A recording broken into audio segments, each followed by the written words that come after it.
একবার Winston Churchill তার glass তুলে বলেছিলেন, আমি কাউকে স্বাস্থ্য বা ধন সম্পদের শুভকামনা জানাতে চাই না, শুধু ভাগ্যের কামনা করি। কারণ টাইটানিক জাহাজে থাকা বেশিরভাগ মানুষই সুস্থ এবং ধনী ছিল, কিন্তু তাদের মধ্যে খুব কম মানুষই ভাগ্যবান ছিল। এটা শুনে সত্যিই ভাবতে বাধ্য হতে হয়। আপনি কি জানেন 9/11 হামলায় এক সিনিয়র কর্মকর্তা শুধুমাত্র এই কারণে বেঁচে গিয়েছিলেন যে সেদিন তার ছেলেকে প্রথম স্কুলে পৌঁছে দিতে গিয়েছিলেন।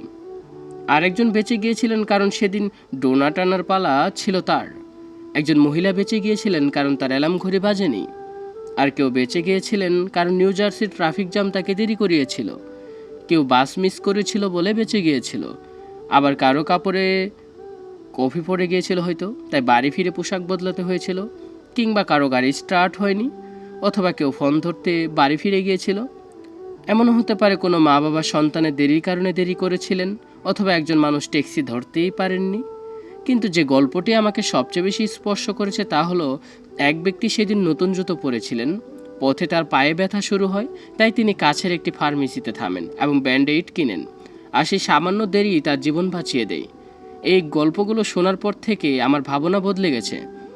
এখন যখন আমি ট্রাফিকে আটকে যাই, যখন লিফট মিস করি, বা যখন কিছু ভুলে যাই এবং ফিরে আসতে হয়, যখন আমার সকাল পরিকল্পনা মতো যায় না, তখন আমি থেমে ভাবার চেষ্টা করি, হয়তো এই দেরি কোনো বাধা নয়।